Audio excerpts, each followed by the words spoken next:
Assalamualaikum, selamat pagi anak-anak. Bagaimana kabar kalian hari ini? Semoga kalian semua dalam keadaan sehat dan dilindungi oleh Allah Subhanahu wa taala. Anak-anakku sekalian, jangan lupa terapkan anjuran pemerintah yaitu 3M. Memakai masker, rajin mencuci tangan, dan menjaga jarak supaya kita terhindar dari penyakit COVID-19. Anak-anakku sekalian, kalian sudah siap untuk mengikuti pembelajaran kali ini kan? Sudah mandi, sarapan, dan menyiapkan alat tulis kalian kan? Baik, hari ini kita akan belajar mata pelajaran Bahasa Indonesia. Jangan lupa berdoa terlebih dahulu sebelum belajar ya. Semoga kalian memahami materi hari ini. Ungkapan permintaan maaf. Ungkapan permintaan maaf diucapkan saat kita berbuat kesalahan. Permintaan maaf harus diucapkan dengan kata-kata yang santun dan dengan menggunakan nada yang lembut supaya permintaan maaf kita diterima dan tidak menyinggung perasaan orang lain. Mengungkapkan permintaan maaf biasanya menggunakan kata maaf. Jika permintaan maaf kita diterima, maka kita harus mengucapkan terima kasih. Berikut contoh ungkapan permintaan maaf. Mohon maaf ya kak, saya tidak sengaja membuat buku ini sobek. Tidak apa-apa dik, kakak memaafkan kamu, lain kali hati-hati ya.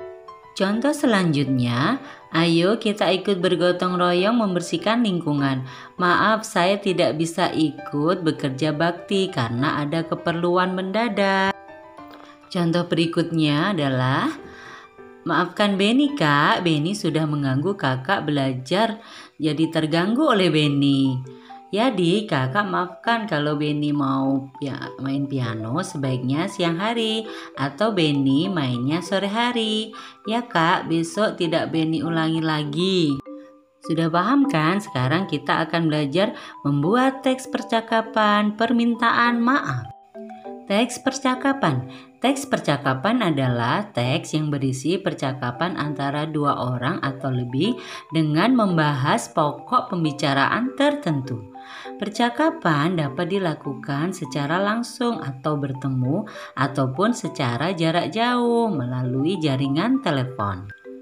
Langkah membuat teks percakapan permintaan maaf. Yang pertama, menentukan tema atau topik yang akan dibicarakan pada teks percakapan. Contohnya adalah permasalahan yang menyebabkan tokoh meminta maaf. Yang kedua, menentukan nama tokoh yang akan dimasukkan pada teks percakapan. Yang ketiga, memikirkan atau memilih kata-kata yang sesuai untuk digunakan pada teks percakapan. Dan yang terakhir, menulis teks percakapan. Contoh teks percakapan permintaan maaf. Berikut ini ada percakapan antara Ibu dan Edo. Ibu bertanya, mengapa pot bunga ini bisa pecah nak? Edo menjawab, maaf Bu, bola kasti mengenainya, kami tidak sengaja Bu. Dan ibu pun menjawab lagi, oh begitu ya, ya sudah tidak apa-apa, lain kali bermain harus hati-hati ya. Iya Bu, jawab Beni. Contoh selanjutnya, percakapan antara Santi dengan ibu. Maafkan saya ibu, saya tidak sengaja memecahkan gelas. Tidak apa-apa Santi, lain kali hati-hati ya. Baik Bu, kata Santi. Teks percakapan dapat diperagakan oleh beberapa orang sesuai jumlah tokoh yang ada dalam percakapan tersebut. Berikut hal-hal yang harus diperhatikan saat memeragakan teks percakapan. Memeragakan teks percakapan harus dilakukan dengan benar. Saat memeragakan percakapan, teks harus dibaca dengan suara yang keras. Lafal harus jelas agar maksud perkataan dapat tersampaikan. Mencari kosakata baru pada puisi. Kosakata baru adalah kata-kata yang tidak biasa atau tidak umum digunakan dalam percakapan sehari-hari.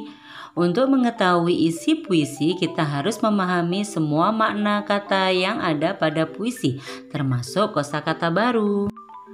Untuk menemukan kosakata baru pada puisi, kita harus membaca puisi dengan cermat. Kemudian kita tulis semua kosakata baru yang ada pada puisi.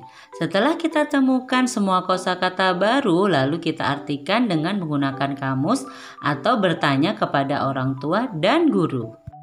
Perhatikan puisi berikut ini. Menikmati senja. Kala matahari terbenam, matahari seolah pulang. Pergi tidur selepas bersinar ke peraduan. Kala itu telah datang senja, di mana cahaya matahari meredup, warna langit berubah kuning kemerahan, menanti berganti menjadi gelap. Dari puisi tersebut, kosakata baru yang ditemukan diantaranya adalah senja, sore, kala, waktu, redup, tidak terang, peraduan, tempat tinggal.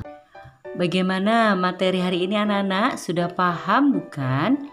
Kalau belum paham, silahkan bertanya kepada ibu bapak guru dan orang tua di rumah. Semoga pembelajaran kali ini bermanfaat bagi kalian. Ibu akhiri pertemuan kita kali ini. Wassalamualaikum warahmatullahi wabarakatuh.